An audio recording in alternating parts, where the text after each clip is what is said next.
بسم اللہ الرحمن الرحیم۔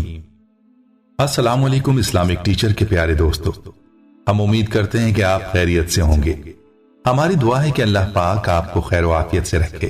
پیارے دوستو، اللہ کی ذات اقدس اپنے بندوں پر نہایت ہی مہربان ہے اور وہ چاہتی ہے کہ اس کے بندے اس کی بندگی کریں، اور جب بندے اللہ کی بندگی میں سربسجود ہوتے ہیں اور اللہ کی عبادت میں مصروف ہوتے ہیں تو پھر اللہ اپنے بندوں کے گناہوں کو معاف فرماتا ہے، اور وہ ہر قدم جو کہ نیکی اور اللہ کی یاد میں گزرتا ہے وہ اللہ کی رحمت کو اپنی طرف متوجہ کرتا ہے۔ لیکن افسوس کہ یہ انسان اللہ کی ان رحمتوں سے غافل ہے اور اس بات سے بے خبر ہے کہ اللہ اس کی بخشش کے لیے بے تاب ہے، اور یہ جیسے ہی اللہ کو پکارتا ہے تو اللہ اس کی طرف فوراً متوجہ ہوتا ہے۔ اللہ کو اپنے بندوں کا ہر پل انتظار ہوتا ہے کہ کب یہ بندہ اللہ کو پکارے گا۔ وہ واقعہ مشہور ہے کہ ایک شخص سالوں سے اپنے بتوں کو صنم صنم کہہ کر پکار رہا تھا کہ اچانک اس کی زبان پھسلی اور اس کی زبان سے صنم کے بجائے صمد نکل گیا، تو اللہ جل شانہ نے اس کو بھی کہا، لبیک یا عبدی، میرا بندہ میں حاضر ہوں۔ اور جب ایک کلمہ پڑھنے والا بندہ اللہ کو پکارتا ہے تو اللہ اس سے کتنا خوش ہوتا ہے، یہ انسان گمان بھی نہیں کر سکتا۔ اللہ اپنے بندوں کو بخشنے کے بہانے ڈھونڈتا ہے۔ آج کی ویڈیو میں ہم آپ کو ایک چھوٹا سا لفظ بتانے جا رہے ہیں جس کو نماز میں ایک خاص انداز میں کہہ دینے سے آپ کی زندگی کے سارے گناہ اللہ معاف فرما دیتا ہے، اور یہ بات حدیث نبوی صلی اللہ علیہ وسلم سے مروی ہے۔ یہ لفظ کیا ہے، اس بارے میں جاننے کے لیے آپ سے التماس ہے کہ ویڈیو کو آخر تک ضرور دیکھیے گا۔ پیارے دوستو، اگر آپ ہمارے چینل اسلامک ٹیچر کی ویڈیو پہلی بار دیکھ رہے ہیں اور ابھی تک آپ نے ہمارے چینل کو سبسکرائب نہیں کیا تو ہماری آپ سے گزارش ہے کہ آپ ہمارے چینل کو ضرور سبسکرائب کر لیں اور ساتھ ہی لگے بیل کے بٹن کو بھی پریس کر لیں تاکہ آپ کے پاس فیوچر میں ہماری اپلوڈ ہونے والی مزید اسلامک اور معلوماتی ویڈیوز کا نوٹیفیکیشن بر وقت ملتا رہے۔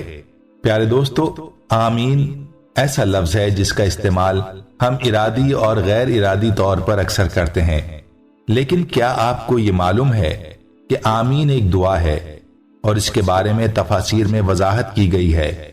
قرآن کریم میں سورہ یونس پارہ نمبر 11 آیت نمبر 89 میں اللہ رب العزت نے حضرت موسیٰ علیہ السلام کا واقعہ نقل کیا ہے کہ جب حضرت موسیٰ علیہ السلام کی قوم پر فرعون نے حد سے زیادہ ظلم اور زیادتی کی تو حضرت موسیٰ علیہ السلام نے اللہ رب العزت سے فرعون کے لیے بد دعا کی۔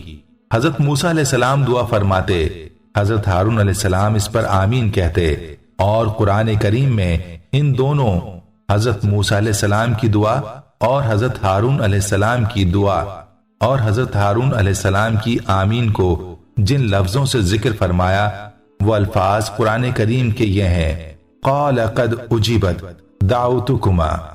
حضرت موسیٰ کی دعا اور حضرت ہارون کی آمین دونوں کے بارے میں فرمایا کہ ہم نے تمہاری دعا کو قبول کر لیا ہے۔ اس آیت کریمہ سے معلوم ہوا کہ آمین دعا ہے، لہٰذا آمین کے اوپر احکام وہی ہوں گے جو دعا کے بارے میں ہیں، اور اس آیت کی تفسیر امام جلال الدین سیوطی رحمہ اللہ اپنی تفسیر در منصور میں نقل کرتے ہیں۔ حضرت ابو ہریرہ رضی اللہ تعالیٰ عنہ فرماتے ہیں کہ موسیٰ علیہ السلام جب دعا فرماتے، حضرت ہارون ان کی دعا پر آمین کہتے تو اللہ نے حضرت موسیٰ کی دعا اور حضرت ہارون کی آمین دونوں کو دعوت یعنی دعا کے ساتھ تعبیر کیا ہے۔ اگر انسان دعا مانگے تو اس کا حکم قرآن کریم میں ہے۔ پیارے دوستو، آئیے اب آپ کو بتاتے ہیں کہ وہ چھوٹا سا لفظ کیا ہے جس کو نماز کے اندر کس انداز میں کہا جائے تو یہ زندگی کے گناہ معاف ہونے کے لیے کافی ہے۔ اس بارے میں حدیث مبارکہ ملاحظہ فرمائیے۔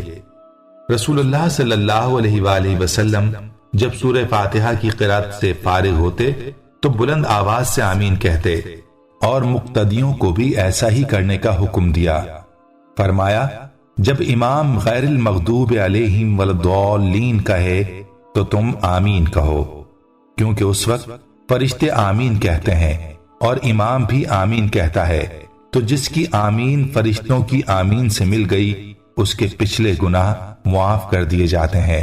سنن الدارمی کتاب الصلاۃ باب فی فضل التامین، صحیح و ضعیف سنن نسائی حدیث نمبر 1071، صحیح البخاری کتاب الاذان باب جہر المامون بالتامین، یعنی مقتدی امام سے پہلے یا بعد میں آمین نہ کہے بلکہ اس کے ساتھ ہی کہے۔ اکثر نمازی اس میں تقدیم یا تاخیر کرتے ہیں جو درست نہیں۔ اسی مضمون کی دوسری حدیث ہے۔ ترجمہ: جب تم میں سے کوئی نماز میں آمین کہتا ہے اور اس وقت فرشتے آسمان میں آمین کہتے ہیں، پھر اگر ان دونوں کی آمین میں موافقت ہو جائے تو اس آمین کہنے والے کے پچھلے گناہ معاف کر دیے جاتے ہیں۔ بروایت صحیح مسلم اور صحیح بخاری۔ صحیح مسلم کی حدیث میں ہے فَقُولُوا آمین يُحِبُّكُمُ اللَّهُ، جب امام سورہ فاتحہ ختم کرے تو تم آمین کہو، اللہ تمہاری دعا قبول فرمائے گا۔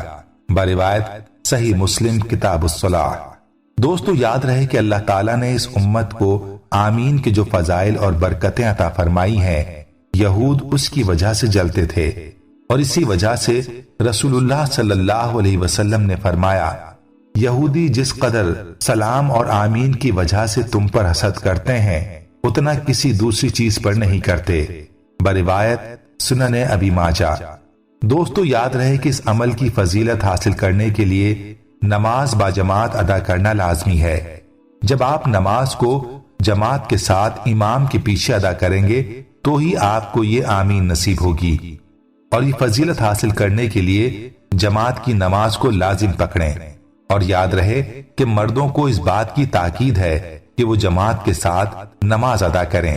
دوستو، یاد رہے کہ روایات میں باجماعت نماز کی تاکید بھی ہے اور اس کی فضیلت بھی بہت زیادہ ہے، یہاں تک کہ اگر دو آدمی بھی ہوں تو جماعت قائم کرنے کی تاکید ہے کہ ان میں ایک امام بنے اور دوسرا مقتدی، جیسا کہ حضرت موسیٰ اشعری رضی اللہ تعالیٰ عنہ سے مروی ہے، حضور نبی اکرم صلی اللہ علیہ وسلم نے ارشاد فرمایا، دو یا دو کے اوپر جماعت ہے۔ بروایت ابن ماجہ۔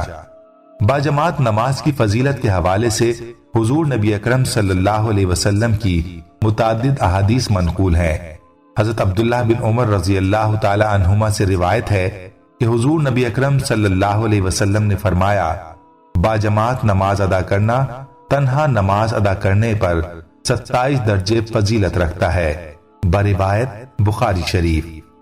اور حضرت ابو ہریرہ رضی اللہ تعالیٰ عنہ سے مروی ہے کہ حضور نبی اکرم صلی اللہ علیہ وسلم نے فرمایا، جب آدمی اچھی طرح وضو کر کے مسجد کی طرف جاتا ہے اور اس طرح جاتا ہے کہ نماز کے سوا کوئی دوسری چیز اسے نہیں لی جاتی، تو وہ جو قدم بھی اٹھاتا ہے اس کے ذریعے اس کا ایک درجہ بلند کیا جاتا ہے اور ایک گناہ کا بوجھ ہلکا کیا جاتا ہے۔ پھر جب وہ نماز پڑھتا ہے تو فرشتے اس پر اس وقت تک سلامتی بھیجتے رہتے ہیں جب تک وہ باوضو رہتا ہے، اور اس کے لیے یہ دعا کرتے ہیں، اے اللہ اس پر سلامتی بھیج، اے اللہ اس پر رحم فرما۔ تم میں سے ہر ایک جب تک نماز کا انتظار کرتا ہے وہ نماز میں ہی ہوتا ہے۔ بروایت بخاری شریف۔ حضرت عبداللہ بن مسعود رضی اللہ عنہما فرماتے ہیں، جس کو یہ پسند ہو کہ وہ حالت اسلام میں کل قیامت کے دن اللہ تعالیٰ سے کامل مومن کی حیثیت سے ملاقات کرے، اس کو چاہیے کہ جس جگہ اذان دی جاتی ہے وہاں ان نمازوں کی حفاظت کرے، یعنی وہ نماز پنجگانہ با جماعت ادا کرے۔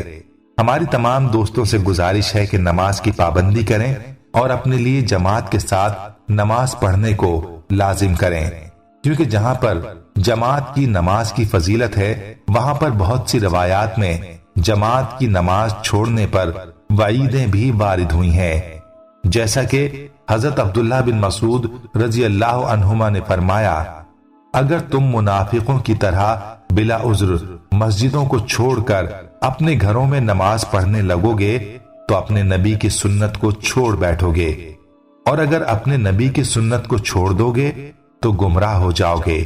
بروایت مسلم شریف۔